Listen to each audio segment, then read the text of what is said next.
Pemirsa, Ketua Umum Persatuan Sepak Bola Indonesia PSSI Erick Thohir mengajukan jadwal laga kedua Timnas Garuda di babak keempat kualifikasi Piala Dunia 2026 diundur.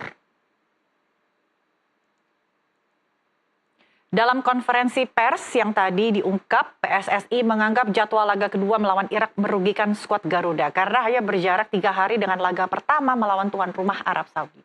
Konfederasi Sepak Bola Asia AFC pun mengabulkan permintaan PSSI mengubah jadwal laga kedua dari 11 Oktober malam menjadi 12 Oktober 2025 dini hari waktu Indonesia Barat. Jadwal diundur 4,5 jam yang bisa dimanfaatkan skuad Garuda untuk memulihkan kondisi fisik mereka.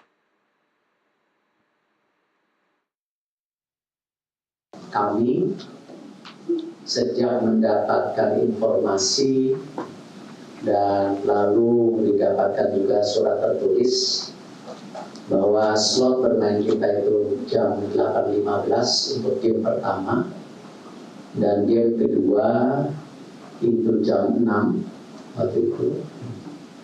Kami langsung diskusi internal bersama Badan Tim Nasional dan juga tim kepelatihan bahwa kita harus coba bicara secara sportivitas dan juga mengangkat memang perlu waktunya recovery karena kita adalah salah satu tim yang terbang terjauh tentunya dibandingkan negara Timur Tengah lain dan perbedaan waktunya juga cukup ada.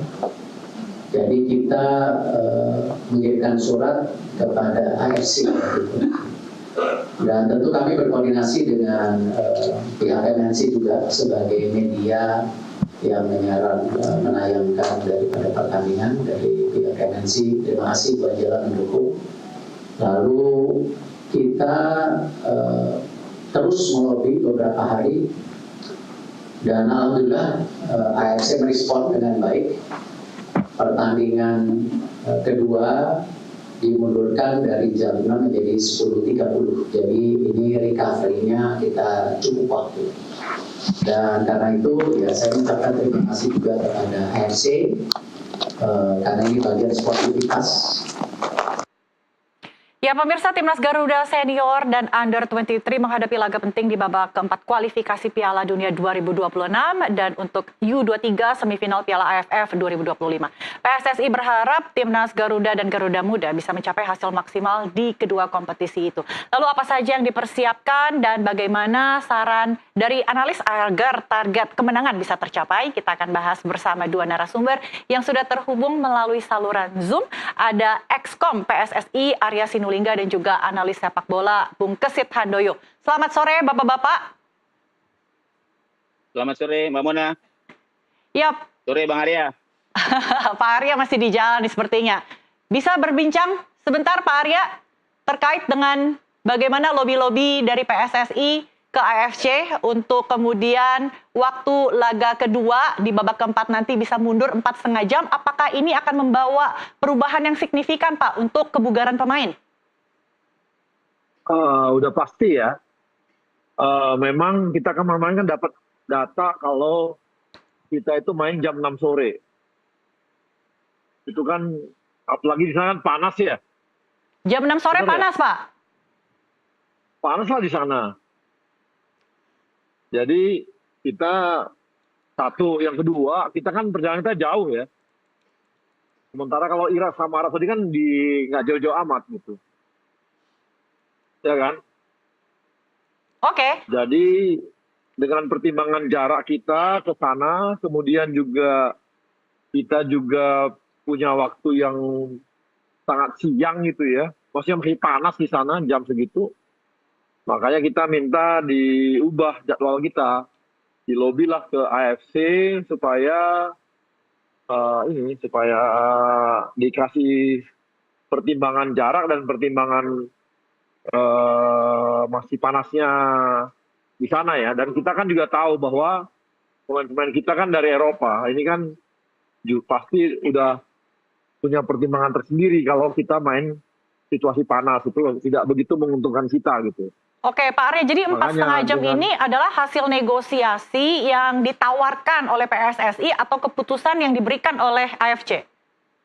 jadi kita buat surat kemarin ke AFC minta untuk diubah jadwalnya.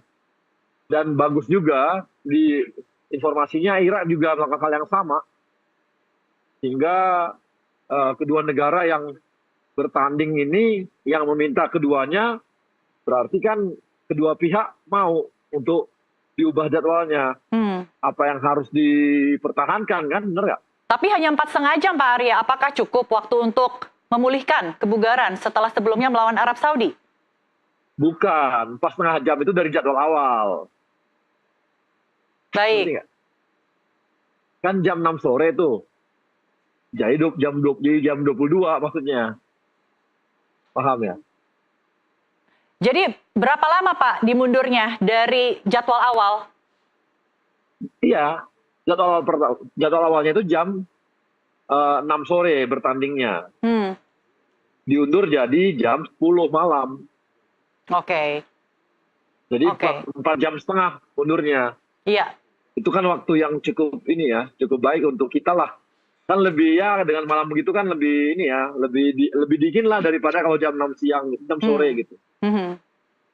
Gitu. Apakah tidak ada pembahasan untuk dimundur lebih panjang lagi mungkin di keesokan harinya, Pak, mengingat waktu ya antara laga melawan Arab Saudi dengan Irak hanya sekitar 2 harian?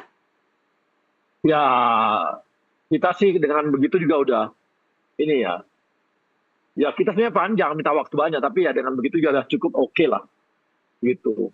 Jadi kan kita tahu lah bahwa ini kok Arab Saudinya udah jelas-jelas dia tuan rumah gitu ya. Ya, jadi bersyukur ya, 4,5 jam juga itu sesuatu ya, Pak. Oke, baik, sebelum melawan dengan Arab Saudi dan Irak juga nantinya kan ada FIFA Match Day ya, Pak ya, melawan Kuwait dan Lebanon. Dan kami dengar ada kabar akan ada 2 pemain yang dinaturalisasi untuk bergabung dalam FIFA Match Day.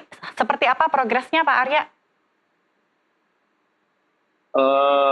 Yang satu sih udah berprogres, administrasi semua lagi berproses, udah berproses yang satu ya. Yang satu ini dalam waktu dekat akan mulai proses administrasinya. Gitu. Oke, pemain Eropa, Pak? Ada Eropa juga, ada yang lain juga. Oke, ada 2, jadi ada yang Eropa dan ada yang lain gitu ya, Pak ya? Iya, tapi kita lagi coba satu lagi, mungkin bisa 3 kali ya, tapi belum tahu. Tapi nggak tahu juga, masih proses semua. Tapi yang pasti udah lagi mau proses yang satu. Jadi 2 sih yang mau proses kita. Oke, ada 2 pemain yang kemungkinan akan bermain pada FIFA Match Day di bulan September ya, Pak ya? Artinya kan progresnya harus sesegera mungkin. Mudah-mudahan ya. Iya, mudah-mudahan nih dalam waktu dekat kan kami juga akan mulai berprogres untuk administrasi. Yang satu lagi sih udah ini ya, udah hampir 70% ya. Artinya akan segera disumpah dalam waktu dekat ya, Pak ya? Mudah-mudahan kalau beres sih ya. Tapi yang satu lagi yang kita mulai dari awal, ini masih kami lagi udah kumpulkan semua dokumen, ada waktu ketemu dengan mereka dalam waktu dekat lah, mudah-mudahan. Yang sudah oke yang dari Eropa atau bagaimana, Pak? Tadi kan ada disebutkan dari lokasi lain. Jadi yang terdekat ini yang kira-kira akan confirm? Confirm dari Pak Arya? Ya, dari Eropa ya. Halo? Iya Pak, silakan. Boleh di-spill sedikit, Pak? Kan sudah 70%, hampir confirm nih. Dari Eropa sih yang confirm ya. Untuk posisi striker ya, Pak? Nanti kita lihat. Oke, tapi kalau kita melihat lini belakang, lini tengah kan sepertinya memang sudah tidak begitu ada masalah ya, Pak ya. Dimana kalau kita melihat lini depan yang sedikit melempem begitu, Pak. Jadi mungkin sudah dipersiapkan ya untuk striker atau penyerang naturalisasi untuk mengisi atau memperkuat lini depan, Pak? Ya, ini yang kita coba untuk doain lah supaya nggak ada halangan, kita kerja keras yang pasti. Semua support dari pemerintah. Halo. Iya, iya Pak, silakan. Semua support dari pemerintah. Semua support dari pemerintah udah kita mudah-mudahan sangat baik untuk kita semua lakukan. Moga-moga biar cepat lah ya. Ini yang kita kerjakan, banyak hal yang kita kerjakan. Memang kita kan seperti biasa senyap, nggak mau janji, yang pasti-pasti dulu baru gitu. Baik, saya akan ke Bung Kesit sebentar, Pak Arya.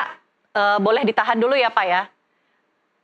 Bung Kesit, terima kasih telah menunggu. Ya, Ya kalau misalnya boleh Ya, Mbak. ditanggapi singkat saja mungkin Bung Kesit terkait dengan bagaimana lobi dari PSSI ke AFC untuk mundurkan jadwal 4,5 jam dari jadwal awal. Apakah akan berpengaruh besar Pak? ya, saya kira usulan atau apa yang diminta oleh PSSI ke AFC untuk memundurkan jadwal ya dari jam 6 ke jam 10 itu sangat positif ya, karena kita tahu kebanyakan pemain-pemain timnas Indonesia kan memang berasal dari Eropa ya, dan kita tahu banget lah. Saya kebetulan baru saja kembali dari Saudi Arabia, itu jam 6 masih panasnya luar biasa itu Mbak.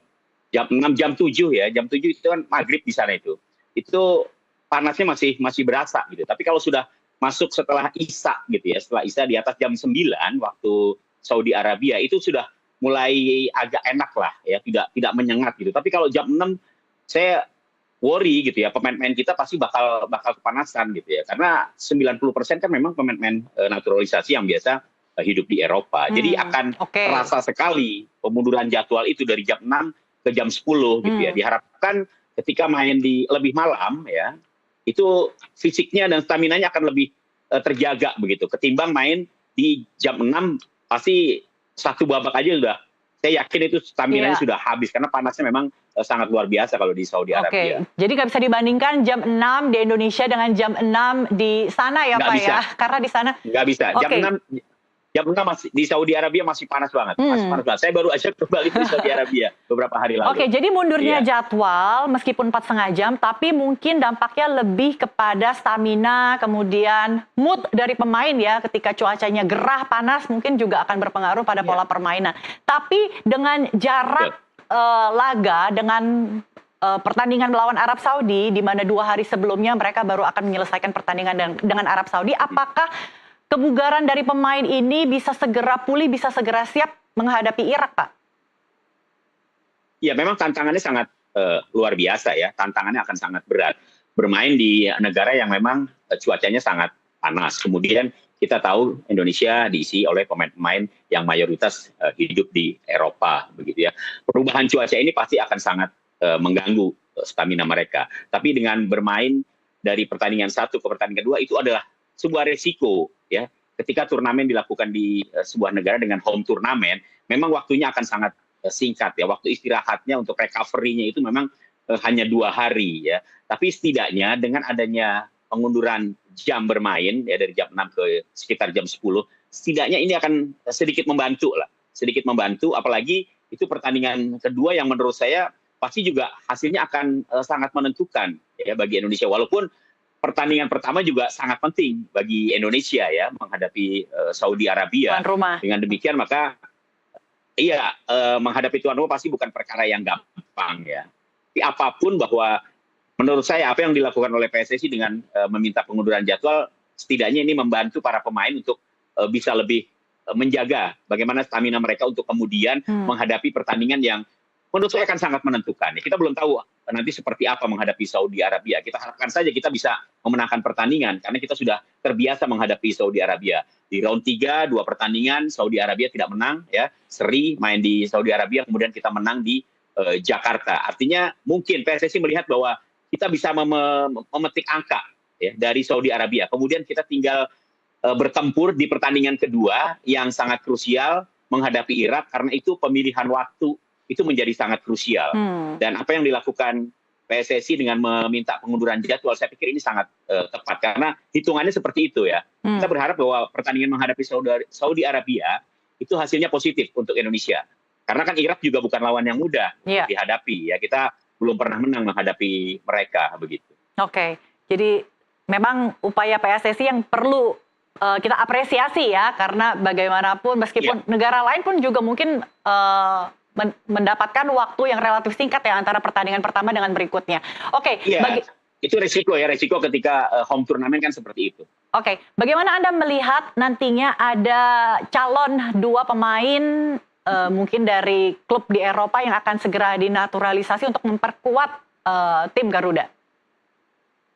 Ya, kabar bagus lah. Kalau memang betul apa yang disampaikan oleh Bang Arya tadi, bahwa mungkin memang belum disebut nama ya siapa aja gitu. Walaupun saat ini memang kan beredar nama-nama seperti Miliano Jonathan, kemudian Dean Zandbergen atau Laurin Ulrich ya, yang disebut-sebut bakal menjadi pemain baru untuk tim nasional Indonesia yang akan dinaturalisasi. Tapi kita belum tahu siapa ya pemain yang nanti akan menambah skuad Indonesia di tim nasional ya. Ini Bang Arya, kuncinya di Bang Arya gitu. Tapi kalau kita mendapatkan tambahan pemain naturalisasi baru, ini pasti akan sangat membantu, khususnya di barisan depan lah, yang selama ini memang kita masih kesulitan ya untuk bisa mendapatkan pemain yang punya ketajaman, punya insting dan naluri menciptakan gol tinggi. Oleh Romeni kita tahu masih diragukan untuk bisa tampil karena mengalami cedera usai bermain di Piala Presiden lalu. Dan wajar kalau kemudian memang PSSI berharap akan ada pengganti ya untuk menambal bolongnya posisi yang ditinggalkan oleh Romeni apabila dia belum bisa tampil dalam pertandingan di bulan Oktober nanti di round keempat. Jadi ini kabar bagus. Ya mudah-mudahan pada saat menghadapi FIFA Matchday, menghadapi Kuwait dan Lebanon sudah ada kepastian ya, sudah bisa tampil begitu, sehingga kita bisa tahu siapa pemain yang kemudian masuk dalam skuad timnas dari pemain naturalisasi itu. Berarti harapan dari analis dan supporter akan bisa memperkuat lini atau barisan depan ya. Oke, baik. Mungkin Pak Arya. Itu yang selama ini masih kurang. Oke, Pak Arya, tadi disinggung soal FIFA Matchday, Pak. Ini kan akan bertemu Lebanon dan juga Kuwait, Pak Arya, pada bulan September nanti. Mengapa pertandingan tersebut digelar di Surabaya, Pak? Tidak di sana aja? Maksudnya di mana? Pertandingan uji coba dengan Kuwait dan Lebanon, kenapa tidak digelar di Kuwait ataupun di Lebanon? Kan untuk pemain-pemain kita lebih mampu beradaptasi mungkin dengan cuaca dan lain-lain ya, Pak. Nantinya kan FIFA Matchday September akan digelar di Surabaya ya, Pak ya? Iya, kan yang nyelenggarain kita. Oke, karena kita penyelenggara. Juga mereka mau. Iya. Karena kalau gini loh, Mbak. Kalau yang seperti ini kan kita yang punya kepentingan ya. Benar nggak? Iya. Lebanon sama Kuwaitnya kepentingannya apa coba? Mungkin doang dia kan. Mungkin kepentingan untuk kita benefitnya adalah ketika kita bertanding di sana, pemain-pemain kita akan lebih mampu beradaptasi dengan cuacanya, karena kan mirip-mirip gitu Pak dengan di Arab Saudi. Bukan, maksudnya gini, bagi mereka kan itu ada kita bayar mereka ini, ongkos mereka kita bayar juga kan? Oke. Kalau kita ke sana kan itu udah beda benefitnya. Untuk mereka kan bilang benefit saya apa ya gitu. Jadi kita nggak boleh hanya sekedar oh ya kita ke sana ini, nggak bisa. Dia kan hitung juga benefit kami, negara kami apa ya gitu. Kan FIFA Match itu ada kepentingannya, Mbak. Baik. Dia mau sama kita kenapa? Misalnya kan? Benar nggak? Iya. Dia mungkin juga pengen dong FIFA Matchday diundang ke negara mana, dia pergi ke sana. Bisa aja dia nanti dari sisi biaya kan bisa lebih murah bagi dia karena dia yang diundang. Benar nggak? Baik, oke. Satu. Yang kedua, dalam waktu yang bersamaan, kita dapat 2 negara. Itu susah juga FIFA Matchday. Biasanya kita FIFA Matchday berapa negara kita yang kita tanding? Satu paling ya biasanya. Pak ya? Oke. Iya, jadi ini kita langsung dapat 2 gitu loh. Jadi kadang-kadang kita lihat, wah kita yang ke sana, mereka akan tanya, kepentingan saya apa ya gitu. Baik, bertanding melawan Kuwait dan Lebanon, apakah dirasa mampu bagaimana melatih keperkasaan Garuda Muda untuk nantinya berlaga di babak keempat kualifikasi Piala Dunia, Pak? Kan tipikal permainan Timur Tengah mirip-mirip ya. Oke. Mudah-mudahan tuh membuat jam terbang kawan-kawan semua itu besar banyak juga untuk ke sana gitu. Jadi dengan 2 pertandingan itu dia punya jam terbang juga bagi mereka gitu, Mbak. Oke, oke. Untuk memperkaya jam terbang mereka dan kita juga. Tadi Dengan kenapa saya tanyakan ya Pak Arya, Timur karena Tengah, itu gitu. netizen juga mempertanyakan hal tersebut Pak. Kalau misalnya eh, pemain kita bisa mencoba bermain di mungkin di Asia Tengah gitu, bisa lebih beradaptasi dengan cuaca, kemudian dengan keadaan di sana. Tapi Karena mungkin gini, di balik itu tentunya ada diskusi lain ya Pak ya. karena sering bilang itu bahwa semua negara yang FIFA Matchday itu dia punya kepentingan loh. Ya. Misalnya kita cari dia cari timnas yang di atasnya supaya negara tersebut dapat poin, benar nggak? Iya, untuk Kalau menang memperbaiki. atau seri, iya kan? Iya. Halo, Iya, iya Pak, iya. Terdengar, jelas. Halo. Silakan dilanjutkan Pak. halo Mbak, Iya, sudah terdengar Pak Arya. halo Mbak.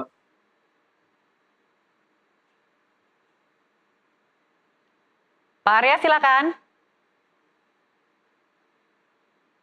Jadi, oke saya akan coba ke Bung Kesit sambil kita perbaiki jaringan komunikasi dengan Pak Arya. Ya, Bung Kesit, jadi Anda sepakat ya Pak ya, Bung Kesit, kalau misalnya memang FIFA Matchday itu disepakati oleh kedua belah pihak untuk mencoba memperbaiki ya peringkat FIFA masing-masing negara. Ya, betul. FIFA Matchday itu menjadi penting ya bagi negara-negara yang terlibat tentunya. Dan buat Indonesia kan tujuannya 2 ya, selain untuk memberikan pengalaman bertanding, beradaptasi bagi tim nasional Indonesia menghadapi tim-tim dari negara-negara Arab ya, kebetulan nanti akan menghadapi Palestina dan Kuwait. Penting juga dalam rangka bagaimana kemudian Indonesia bisa memanfaatkan FIFA Matchday ini untuk memperbaiki peringkat. Ya, saat ini Indonesia kan sudah ada di peringkat 118 ya. Karena di FIFA Matchday itu akan ada poin yang sangat penting yang bisa menambah Indonesia untuk kemudian apakah nanti kalau menang pastinya hasilnya akan bagus ya, ranking kita bisa bertambah begitu, bisa naik lagi. Nah kalau soal pilihan ya itu tadi, pilihan lebih kepada bagaimana kepentingan yang akan dihadapi Indonesia dalam waktu dekat ya, karena Indonesia akan menghadapi lanjutan kualifikasi Piala Dunia round 4 menghadapi negara-negara Arab, Irak dan Saudi Arabia, maka kemudian para pemain sudah mulai dipertemukan ya untuk bisa beradaptasi menghadapi tim-tim dari Timur Tengah, tim-tim dari negara Arab. Dan saya pikir pilihan untuk bertemu dengan Palestina dan Kuwait itu sangat pas begitu ya, sangat pas. Walaupun sebenarnya Indonesia sudah kerap bertemu dengan negara-negara Arab ya. Di round 3 aja kan kita ketemu Bahrain, ketemu Saudi Arabia ya kan, artinya sudah terbiasa begitu. Nah sekarang karena ada pertandingan lagi di round keempat dan menghadapi negara-negara Arab lagi, Saudi dan Irak, saya pikir akan lebih intens bertemu dengan tim dari negara-negara Timur Tengah. Ini akan lebih bagus gitu untuk membiasakan diri bagaimana kemudian para pemain bisa tune in ya, bisa langsung mengenal lebih dekat lagi pola-pola permainan dari tim-tim negara Arab begitu. Oke, Pak Arya sudah bergabung kembali. Silakan Pak Arya dilanjutkan lagi tadi terkait dengan FIFA Matchday dan juga bagaimana kepentingan masing-masing negara untuk memperbaiki mungkin peringkatnya ya. Iya, kan biasanya kita orang itu negara-negara itu lihat dia punya kepentingan apa gitu ya. Lebih tinggi nggak ranking di atas yang dia lawan gitu ya. Nah biasanya kalau dia undang itu biasanya dia pinginnya lebih tinggi. Biasanya ini polanya. Supaya dapat rank dia ke atas. Kalau di bawahnya dia nggak mau. Oke. Makanya yang diundang itu akan mau gitu. Nah kita dengan Lebanon, Bang Kesit, jam berapa ranking kita di Lebanon berapa sama Irak? Lebanon dan Kuwait, Pak Bung Kesit. Kuwait. Lebanon kita FIFA. ranking. Iya. Kuwait itu kalau nggak salah di sekitar 138 Bang. Nah, kalau Lebanon itu 112. Nah, Lebanon pasti mikir kan lawan kita kalau kita ke sana. Jadi ada hanya beda 6 peringkat kan dengan Indonesia. Iya, jadi mereka pasti nilainya ini kira-kira bagaimana gitu. Nah ini yang kadang-kadang mereka nggak lihat nih. Yang kami kan biasa ngundang negara-negara yang kita ajak ke sini gitu. Itu yang biasanya di atasnya. Harus di atasnya dia akan kita undang. Kalau kita ini ya, kalau kita nggak punya kepentingan apapun ya, artinya hanya kepentingan ranking. Iya. Kali ini kan kepentingan kita adalah kita dapat pola permainan Timur Tengah. Kalau dia pola permainannya, kalau nggak ranking, kalau kita hanya ranking, maka kita akan cari yang di atasnya. Nah, negara-negara itu akan lihat ketika kita ke sana, kalau nggak terlalu jauh ataupun dia di bawah kita, Iya. dia di bawah kita gitu, dia pasti juga malas ya kita ke sana ya. Oke, iya. Benar nggak Bang Kesit? Baik, Pak Arya mungkin boleh tahan dulu dan boleh dilanjutkan di segmen berikutnya karena kita harus masuk azan maghrib dulu Pak Arya. Untuk wilayah DKI Jakarta dan sekitarnya pemirsa, tetaplah bersama kami, NTV Prime akan segera kembali.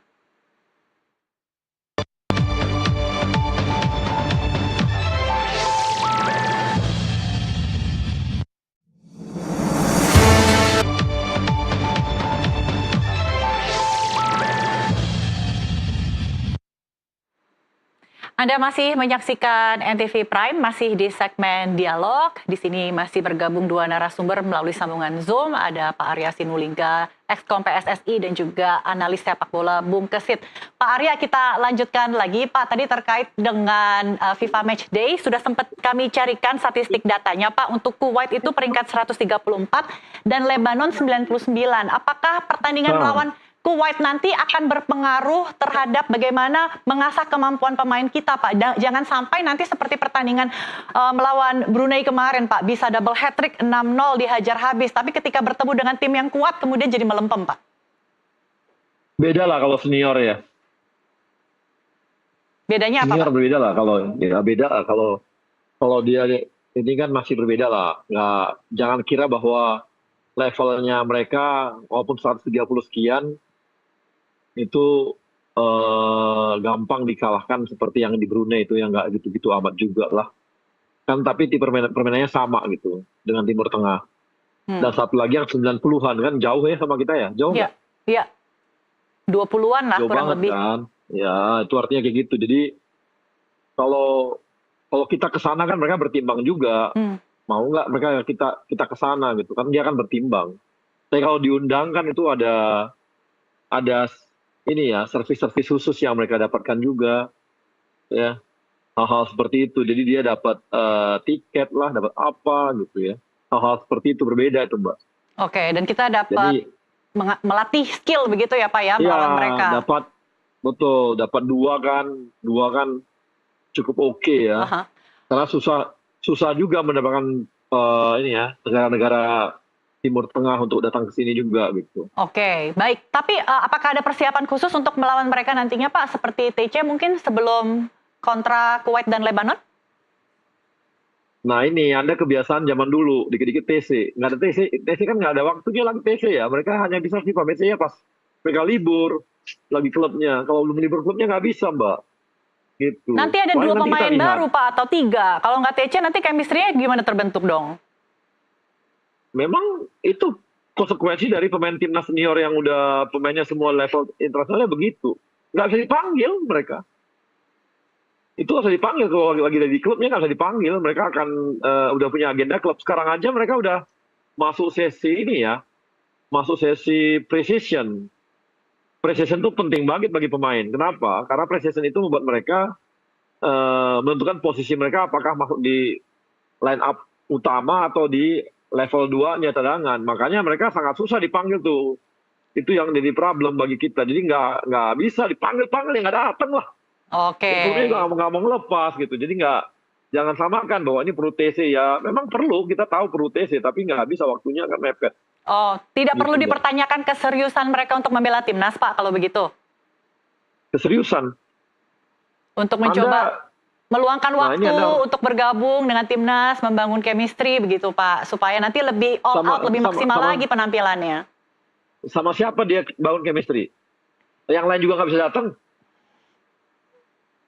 Ya, yang lain nggak bisa datang, dia datang 2 orang ke sini gitu. Terus dia sama siapa bangun chemistry? Pemain lain nggak bisa datang, jadi Jazz nggak bisa datang. Terus sama siapa dia main Mbak?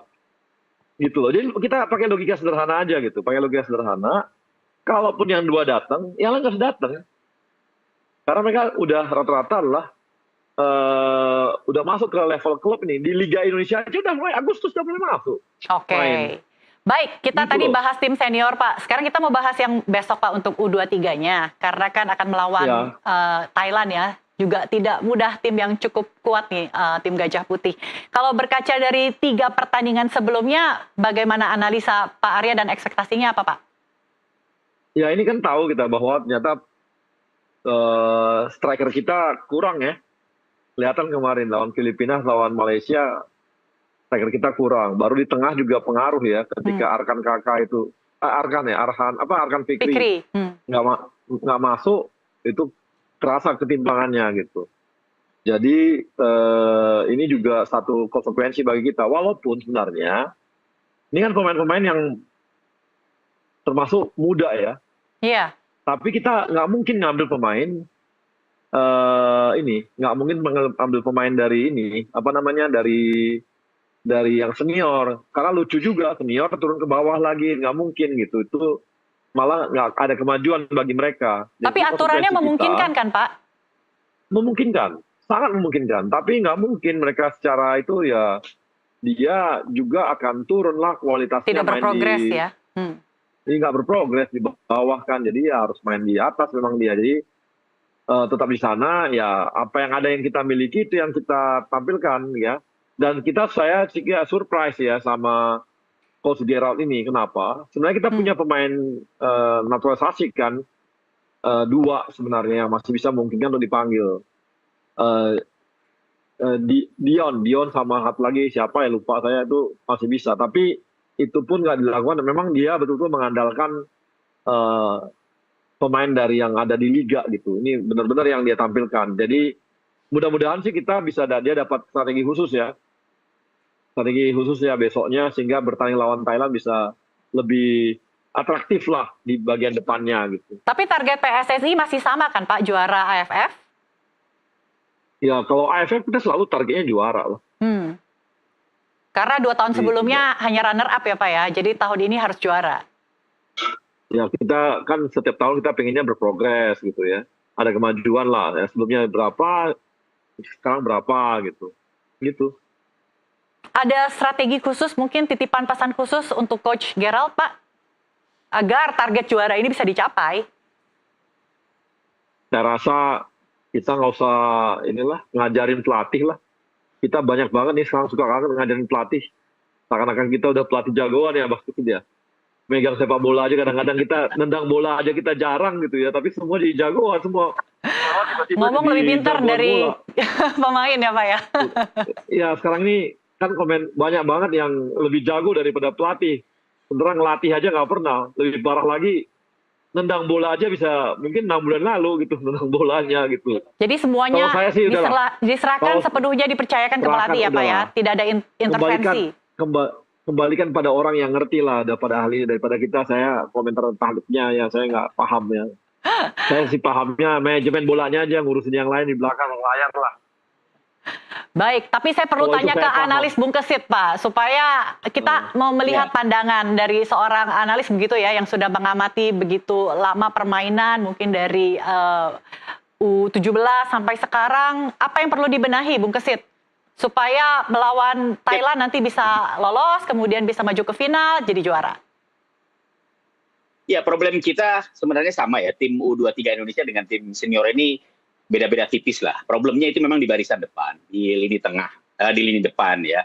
Kita hanya mengandalkan Jens Reven di depan gitu. Ketika Jens Reven tidak bisa berbuat banyak, kemudian berharap bahwa pemain lain, entah itu dari second line atau pemain penggantinya, bisa mecah kebuntuan, ternyata juga tidak bisa dilakukan. Nah, ini juga problem yang sama dialami oleh tim senior Indonesia ya. Tapi oke lah, itu memang harus dipecahkan oleh pelatih, dan saya pikir juga Gerard Van den Brom pasti tahu lah apa yang dia harus lakukan ketika nanti menghadapi Thailand. Kalau kita bicara Thailand, sebenarnya saya belum melihat Thailand memperlihatkan kekuatan yang sebetulnya begitu. Karena 2 lawan yang dia hadapi di fase grup itu kan terbilang tim lemah lah. Timor Leste dia hajar 4-0. Kemudian kemarin menghadapi Myanmar, mereka juga tidak bisa menciptakan gol, kan begitu. Mereka tampil dengan hasil 0-0 di pertandingan terakhir. Artinya menghadapi Indonesia bagi Thailand, menurut saya itulah pertandingan yang sesungguhnya.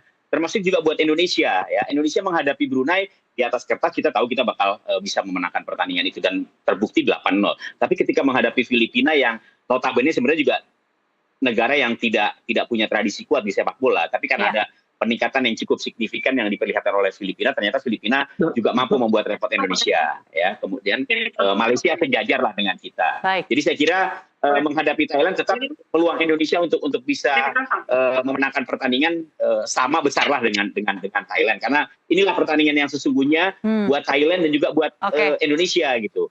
Baik. Ya, jadi saya pikir tetap peluang itu ada, walaupun memang harus ada yang diperbaiki dari pola permainan tim nasional atau tim U23 Indonesia. Oke, terakhir Bu Kesit, Garuda Muda nanti melawan Thailand yang tadi Anda sebut ya bukan lawan yang menjadi ancaman besar ya bagi Indonesia. Iya. Prediksi? Iya, yang pasti pertandingan akan sangat seru ya. Buat Indonesia, menurut saya juga tidak mudah untuk bisa memenangkan pertandingan ini. Termasuk juga Thailand. Saya pikir juga dia tetap berhitung ya dengan Indonesia, apalagi Indonesia tampil di kandang sendiri. Bisa saja Thailand berpikiran bahwa dua pertandingan terakhir yang Indonesia belum sepenuhnya memperlihatkan kekuatan asli Indonesia. Bisa saja seperti itu. Sama juga ketika Indonesia memandang Thailand di dua pertandingan yang sudah mereka lakoni di fase grup. Jadi 50-50 lah menurut saya. Gitu. Oh, masih 50-50. Indonesia tetap harus kerja keras untuk bisa menaklukkan Thailand. 50-50 tapi ada tone positif Pak Arya terakhir Pak. Jadi kira-kira nanti di final akan ketemu Vietnam lagi dong Pak? Ya, ketemu Vietnam. Moga-moga aman. Amin. Tapi kali ini kita juara ya Pak ya. Mudah-mudahan timnas Garuda dan juga Garuda Muda ini bisa menorehkan sejarah baru di panggung dunia. Terima kasih Bung Kesit dan juga Pak Arya Sinulinga Exkom PSSI telah berbincang bersama kami di NTV Prime. Pemirsa jangan beranjak dulu, NTV Prime masih akan kembali, tetaplah di tempat Anda.